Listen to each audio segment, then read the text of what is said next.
Anthony Joshua has been trying to rebuild his image after losing on a massive scale. While it's obvious that this comeback isn't going to be an easy one, we do think the guy is determined to make it work, and that's the kind of fighter we've always believed him to be. His fight against Wilder is making the rounds. He's been asked to not get into it right away, and in this video, we'll explain why. First off, his former trainer has something to say. No one gets a fighter like their trainer. We mean, these guys are literally living through them, and their wins are basically a shout out to how well they've been trained for the fight. This is why we do think Joshua's former trainer, Robert Garcia, might be talking sense. The thing to remember is that despite being a good fighter, this guy has had a few really tough years. His constant losses against Alexander Usyk and losing his world titles couldn't have been easy for the fight, and it's pretty easy for the critics to write him off. While his promoter Eddie Hearn has a great plan in place to put Anthony back on the map, starting with the fighter going against an opponent from the top 15 to getting a rematch with Dillian Whyte, and then finally ending the years by taking on Wilder or Fury. This sounds good in theory, but according to Garcia, the fighter's got to move up step by step. He said that this is a discussion that he's had with the fighter and his team, and that he's advised against taking on a massive fight immediately. See guys, from where we see this, the guy makes sense. Anthony has suffered quite a bit in his career, and the guy wants to prove a point. It'd be better for him to first take on moderate level fighters so that he gains back the confidence. Slow and steady is all we're recommending. For the winner by split decision, and still the unified heavyweight champion of the world from Ukraine.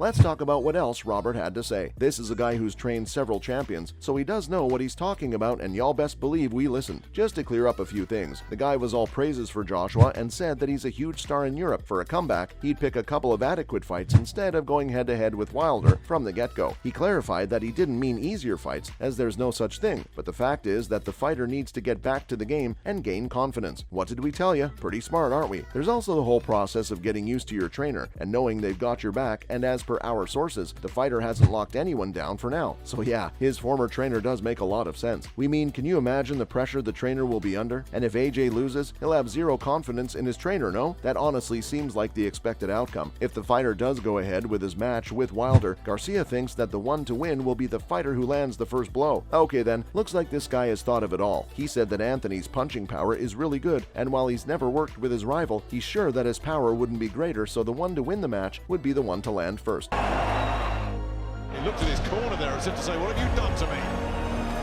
And he's gone.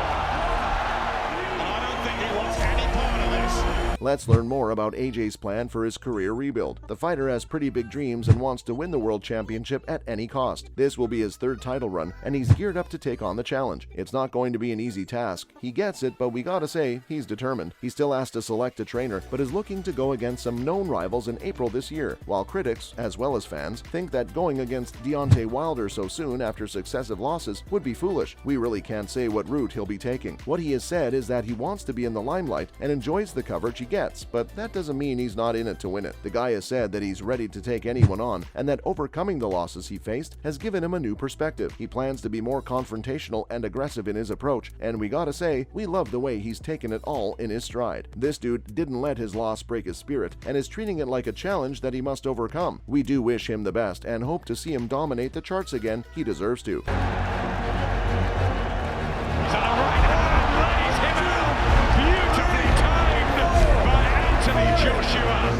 Moving on, he's been told he's not mentally tough enough to take on Wilder. Yeah, that happened. Malik Scott, the trainer to Wilder, has told AJ that he's not strong enough mentally to take on his client. Now this sounds like war, doesn't it? It's like he's baiting the guy to pick a fight. Scott hasn't only trained Deontay, but has also gone up against him back in 2014, and he completely believes that Joshua doesn't stand a chance against his fighter. The thing is, a face-off between the two fighters is becoming more and more inevitable. It honestly feels like they're being pitted against each other, and with things like this coming to the surface, we can tell that they'll be in the ring soon enough. Both these guys have no belts which are up for grabs, having lost the last 8 collective fights, but the fans are dying to see them face off, and that's what the hype is all about. Malik appeared on Kate Abdo's podcast, The Good Fight, and talked about Anthony not being in the mental space to dominate his fighter. He said that he might not be confident after having lost to 2 smaller guys, and for him to overcome his fear against a formidable opponent like Wilder, he'd need a few wins to build himself up. Stopped in the third round. Anthony Joshua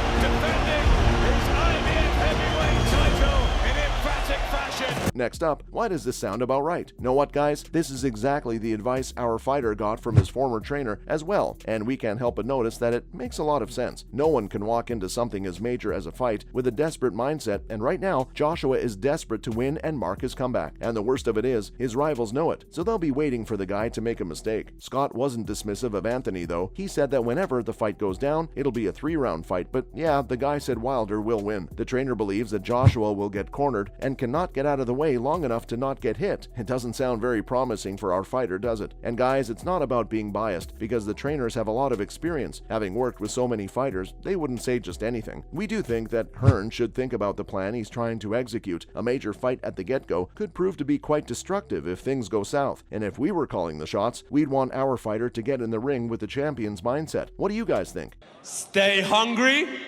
stay humble. I'm hungry, I'm humble in defeat, and I'm going to remain humble in victory.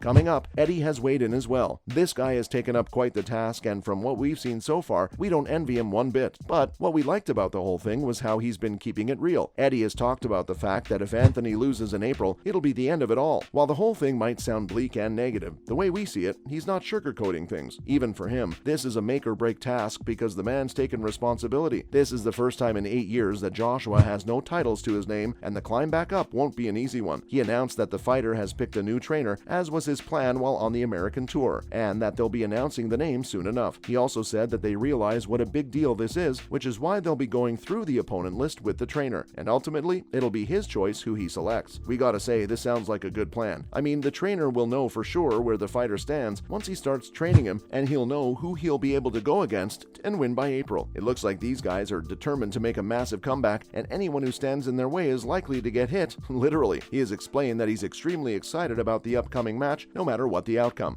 Good. Yeah. Good. Right hand. Good. Right. Finally, there are rumors he might be up against Deontay McKean. Hey, don't shoot the messenger. We're just bringing to you what we've heard, and with the sort of hype that has surrounded its comeback fight, this might not be the news anyone will be happy about. The fans are in an uproar, and we quite understand where they're coming from. IFL TV posted the news bit on Twitter, and the fans were quick to respond to it. They might understand that AJ needs to take on some practice fights, but they certainly don't have to be okay with it. One fan was quick to point out that while he didn't have anything against McKean, he isn't exactly competition, and this fight will not be giving Joshua a whole lot of confidence. Another fan believed that the fighter shouldn't be going up against someone who isn't on the same level. We do feel their pain, to be honest. While there were fans who understood the need of the hour, the rumored competition selection has not sat well with most of them. While nothing is set in stone yet, we do think it'll be hard for the fans to see this legend go against anyone they don't consider worthy. Well, we'll have the final verdict in April. And on that note, that's a wrap for this video. Do you think Anthony Joshua should take on Deontay Wilder, and is he ready for this fight? Let us know in the comments. Make sure to give this video a thumbs up and subscribe to our channel for more videos like this, and we'll see you in the next one.